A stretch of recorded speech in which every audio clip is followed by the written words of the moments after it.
redémarrer avec la séquence sur la partie B, qui concerne la fonction, quel que soit x appartenant à l'intervalle de 0 à plus infini. Nous avons la fonction f de x égale à x sur 2 plus 1 plus ln de x sur x. Voilà. Donc, ce qu'on nous demande, c'est déterminer la limite de f en 0 et interpréter graphiquement le résultat. 1.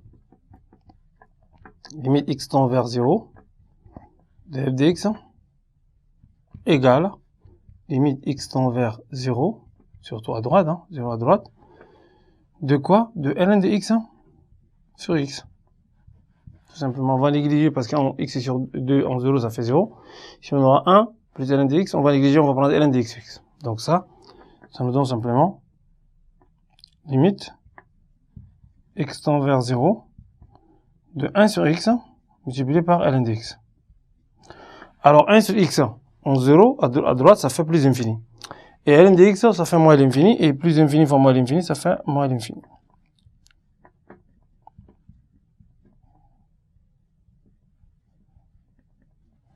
Alors on va interpréter graphiquement. Lorsque la limite en un point donne l'infini, c'est que nous avons affaire à une asymptote verticale. X égale à 0 est une asymptote verticale. Là, nous avons répondu à la question numéro 1. Maintenant, on va en plus infini. La question 2, 2a, limite x tend vers plus infini de f de x égale à la limite x tend vers plus infini de x sur 2. Parce que si on va négliger simplement ln de x sur x, normalement, naturellement, ln de x sur x à l'infini, ça donne 0. 1 sur x également à l'infini, ça fait 0. Donc, il va rester x sur 2. Et ça nous donne plus infini. Donc, limite x tend vers plus infini de f de x égale à plus l'infini. Déterminer la position relative de la courbe C et de la droite D. B, position relative. Donc, pour étudier, savoir est-ce que la courbe est au-dessus ou bien la droite D est au-dessus, par rapport à la courbe, il faut étudier le signe de la différence. Il faut faire la différence, c'est-à-dire f de x moins x sur 2. Donc, ça me donne simplement 1 plus ln de x sur x. Donc, la différence nous donne 1 plus ln de x sur x. Il faut étudier maintenant le signe de la différence. Donc, pour pouvoir étudier le signe de la différence, il faut annuler la différence égale à 0. Ça, c'est équivalent à 1 plus ln de x sur x égale à 0. Ça veut dire que 1 plus ln de x égale 0.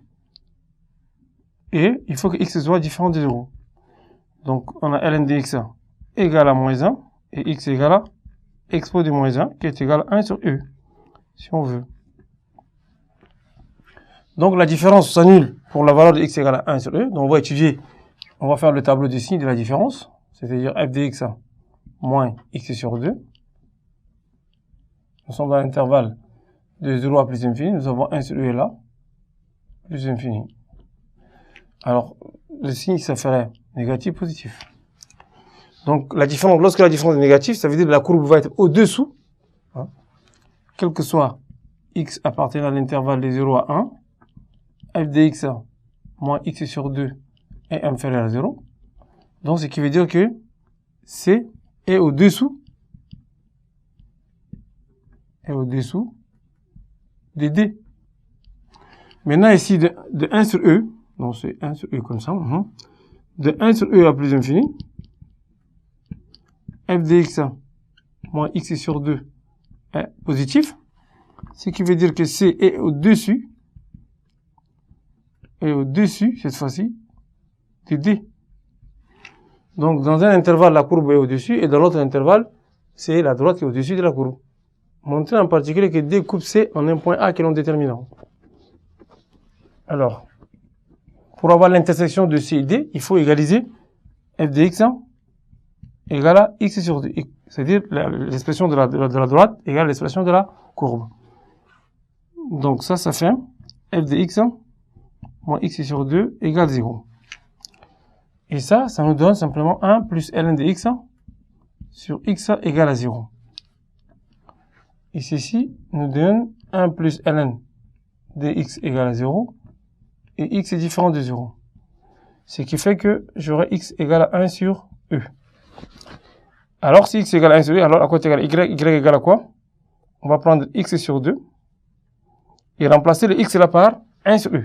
Donc, j'aurai 1 sur e sur 2. Donc, finalement, y nous donne 1 sur 2u.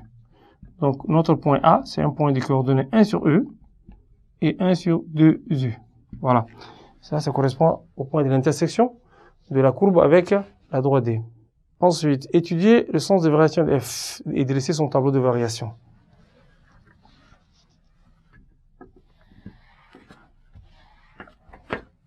Donc, il faut dériver f, alors. Donc, la dérivée de f. Je pense que c'est la question 3, c'est ça? Donc, f' égale à x sur 2 plus 1 plus ln de x sur x prime. Donc, la dérivée de x et demi, ça fait 1 demi. Plus, ça c'est la forme u sur v. Donc, u prime, on va dériver le numérateur. Donc, dérivée de 1 c'est 0. Dérivée de ln, ça fait 1 sur x. Qui multiplie les x, moins dérivée de x, ça fait 1 fois ln de 1 moins ln de x. Le tout sur x au carré. Donc, nous avons 1 demi plus 1 moins 1 moins ln de x. Le tout sur x au carré. On simplifie. 1 et 1. Et on va réduire le dénominateur. Donc, on multiplie par x ici. 1 fois x au carré, ça fait x au carré. Moins 2 ln de x. Le tout sur 2x carré. Alors, les deux, on va le remonter. Donc, ça fait x carré moins ln de x au carré. Le tout sur 2x carré. Alors, si vous remarquez bien, le numérateur, c'est ça qui donne g. X carré moins ln de x carré. Donc, ça fait g de x.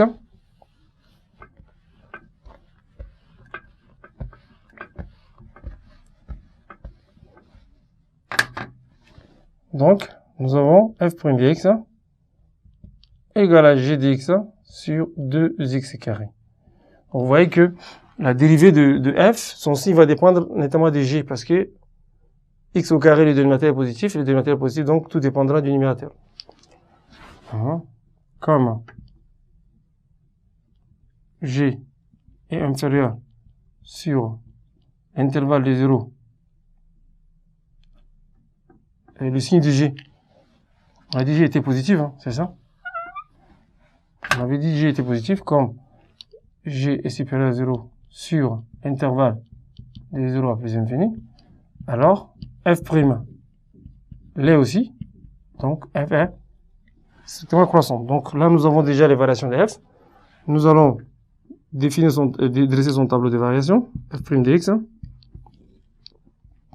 f de x. Donc nous avons 0 plus infini. Donc de moins l'infini, on va plus infini. Là, nous avons déjà dressé le tableau de variation de la fonction f. La question 4. Montrer qu'il existe un point B et un seul de la courbe où la tangente T à C est parallèle à D.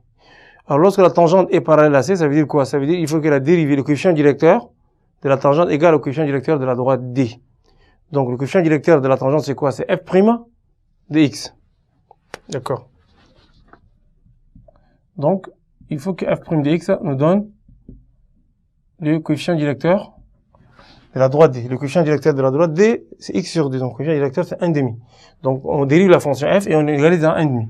Alors, la dérivée de, c'est ça la dérivée de f. Donc, ça fait x carré moins ln de x carré. Le tout sur 2x carré égale à 1 demi. Si vous réduisez au même dénominateur, vous avez simplement x carré moins ln de x carré égale à tout simplement x carré. Donc, ça, il faut simplifier.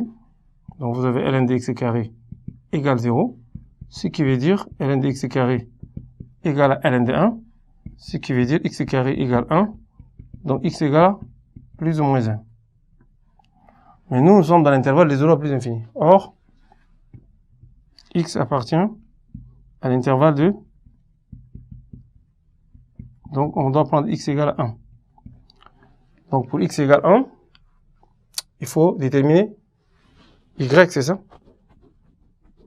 La question, c'est de déterminer le point B. OK, exactement. Préciser les coordonnées. Montrer, voilà, les coordonnées. Donc, y, ça fait égal à quoi? Égal à x sur 2, plus 1, plus ln de x, et tout sur x. Donc, si x égale 1, donc on aura 1 demi, plus 1 demi, plus 1. Donc, ça fait 3 demi. Donc, B, c'est le point des coordonnées 1, 3 demi. Ça, c'est l'intersection. C'est là où la tangente va être parallèle à la droite D.